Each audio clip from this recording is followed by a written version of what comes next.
What is up, guys? It is Baseball Nerd back with another rankings predictions for the 2021 season. Going through these teams and getting us a top 12 with some honorable mentions, looking at different parts of the field, infield, outfield, starting rotation, bullpens. Today we're going to be doing the infields. This one was kind of hard. They've all kind of been hard. Like I've said in the last videos, if you haven't seen, I kind of based it loosely off of WAR from last season. Tried to add in any players coming back from injuries or just opting out of COVID. And yeah, so it's kind of hard. I've also said in the last couple of videos that the free agents of these teams I have planned on going back to their current teams just so I can make this video and not, leave out Trevor Bauer, George Springer, JT Realmuto, some guys that were very pivotal to teams last year and kind of screw those teams over in these rankings. That's why I kept them in. And yeah, I know a lot of them probably aren't going to stay. Some of them probably will, but moving into infields, I'm going to start with honorable mentions, and right here we have the Tampa Bay Rays / the Cincinnati Reds. I had them both here. You know, the Reds with Mike Moustakas, Eugenio Suarez, and Joey Votto, and then even Tucker Barnhart and stuff. I feel like they had a very good infield going into this last season. Mike Moustakas had some good times, some bad times. Eugenio kind of seemed down, but still had a decent year, and then Joey Votto's just Joey Votto.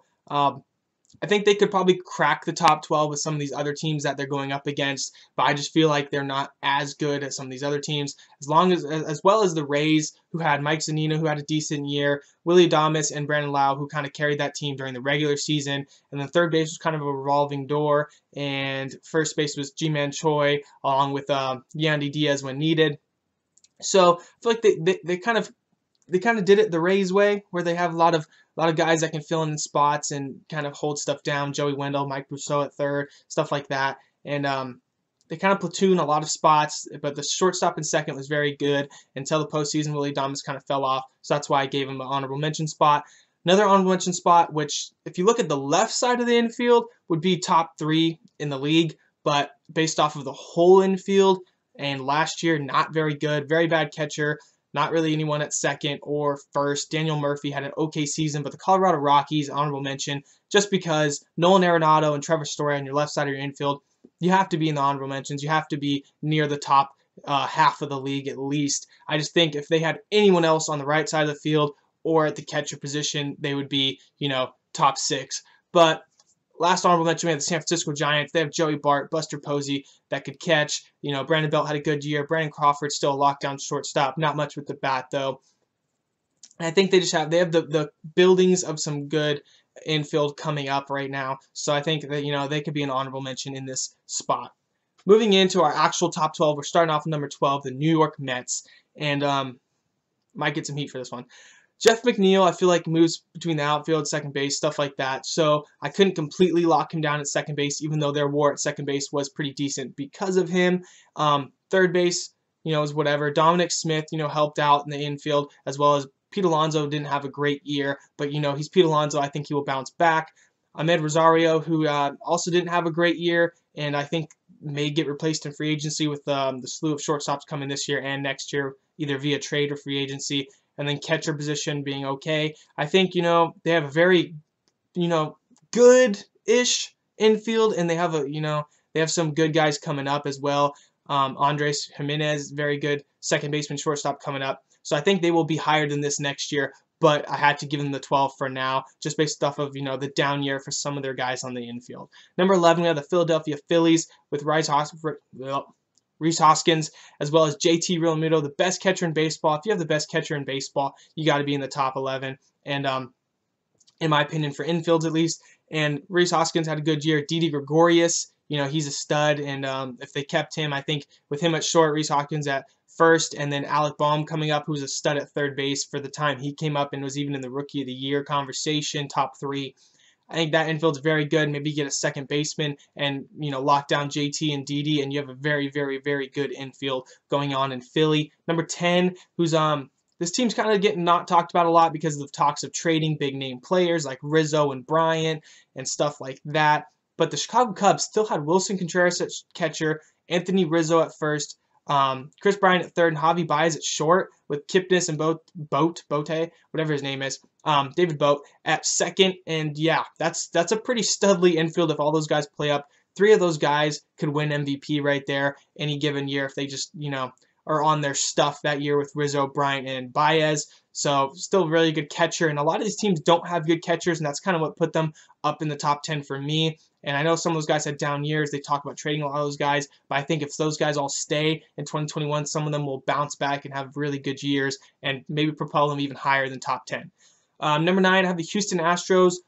I know on paper this team, this infield should be insane, and they can be. I just, the down years from Bregman for him, he didn't have a terrible year, but down year for him, Carlos Correa and Jose Altuve, who also had a down year, Yuli Gurriel, who had a down last half of the season, and then Martin Maldonado, very good defensive catcher, not really anything with the stick though, not really any offensive production from their catcher position, but that infield from first to third, and in between is just insane with the bats and the gloves. Yuli Gurriel, I think in 2019 was probably their best infielder along with Bregman, and then Carlos Correa and Jose Altuve can definitely, step up, and yeah, that infield could be insane. It could have 3 or 4 people that could potentially be in an MVP conversation, and that's just insane. So number 9, just based off of this last season going into next, but I think they definitely could be higher if some of those guys figure out how to hit without, some trash cans.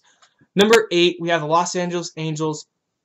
I think David Fletcher really helped propel the Angels a little higher. They might even be below the Cubs and the Astros after next season. I think off of what Fletcher did, and Simba still being a lockdown shortstop if he stays, and then Anthony Rendon being one of the best third basemen in baseball, and the catcher position I actually looked, and they were in the top 7 for the catcher position war. I think that's because of Max Stassi and Jason Castro in the beginning of the season. Both kind of were going off and giving us a lot of offensive production from the catcher position. And then first base was really lackluster until Jared Walsh really stepped into the first base role and went off the last month of the season, which in a 60-game season was a lot of the season. So for the last half of the season, he really stepped up and played a really good first base and, smashed a lot of baseball. So if he steps back into first base, Fletcher and Simba and Rendon, that's a very good infield still. And so I think defensively, at least, it's really solid because Fletcher and Simba up the middle and Rendon.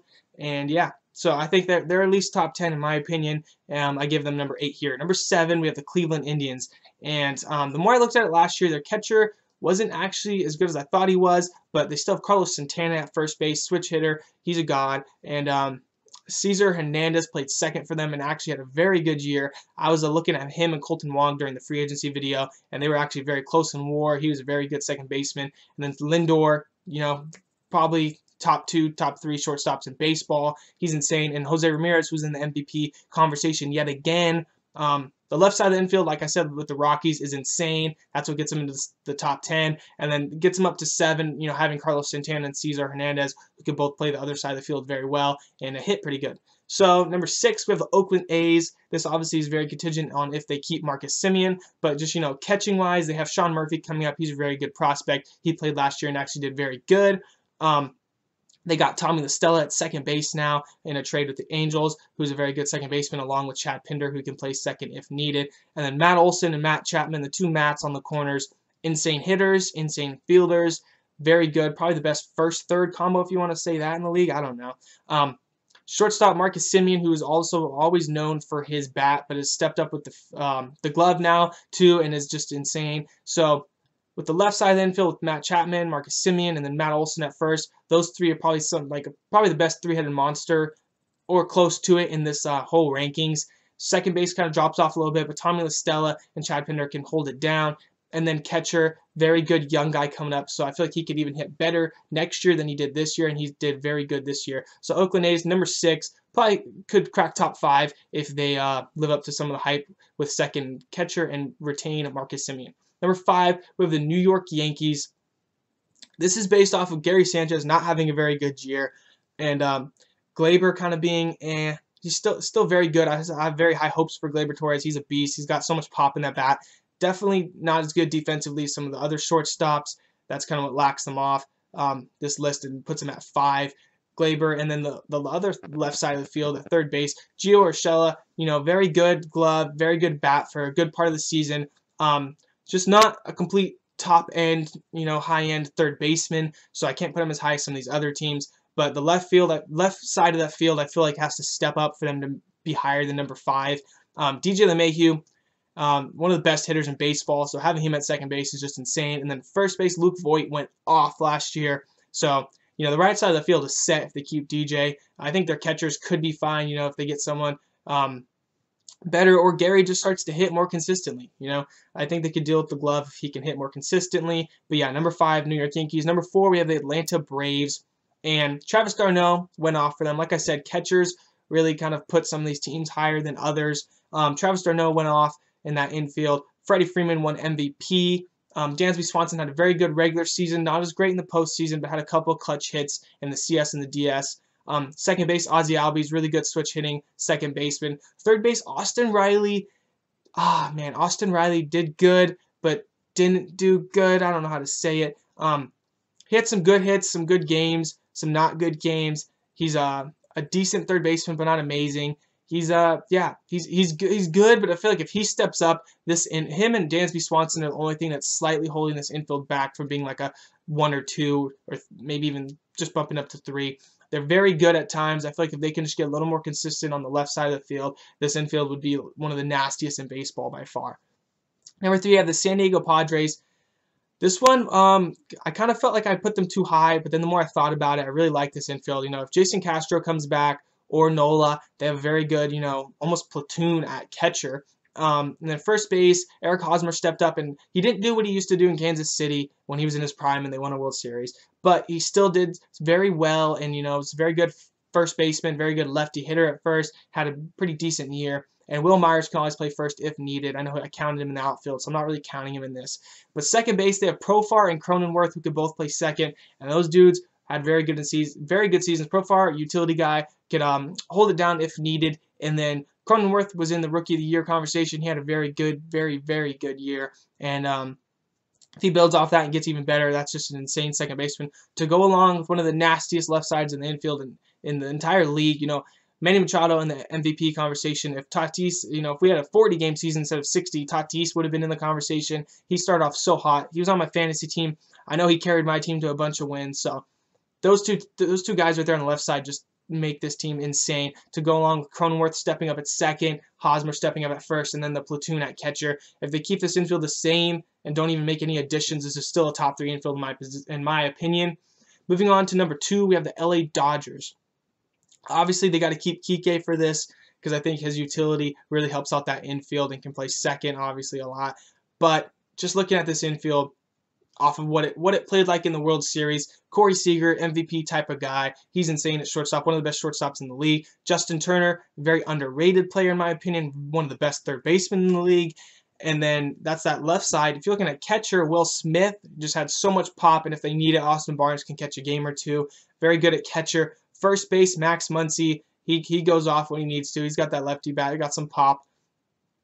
Second base, Kike or Chris Taylor can play second base. And then if you really, really, really want to do, like I said with the Padres, bringing in Will Myers, Cody Bellinger can play first base. So, yeah, that infield, if needed, is just studly. The only team I have above them now is the Chicago White Sox. And this was just because the more I looked at it, they kind of have every spot filled for every game, and then they have a couple guys that they could even throw in if needed. And I feel like they just have the most depth, the best starting lineup in the infield, and just insane. Yasmani Grandal, one of the top 3 catchers, in my opinion, in the game. Jose Abreu just won an MVP, insane first baseman, one of the best first basemen in the game. Tim Anderson, at least one of the most exciting shortstops in the game, but also still very good at actually playing the game. Third base, Yohan Moncada can play a very good third base, and kind of had a down year last year, but in 2019, very good year. I think he will come back and figure it out. Some guys kind of seem to have weird down years during this 60-game COVID season. I don't know if that had anything to do with it, but I think he will come back fine. And Nick Madrigal, very good, very highly touted prospect at second base. That's just an insane, starting lineup in the infield. I feel like they're good at every spot in the infield. They're covered offensively, defensively. Just an insane all-around infield. I feel like they got to be number 1. Dodgers close. Padres, Braves, Yankees could all make a push for it, in my opinion. But that's got to be number 1 right now. Going into 2021. Let me know what you guys think down below. If you don't let me know. I could take it. We're good. Please hit a thumbs up. Please subscribe. Appreciate anyone that does. If not, we're good. Thank you.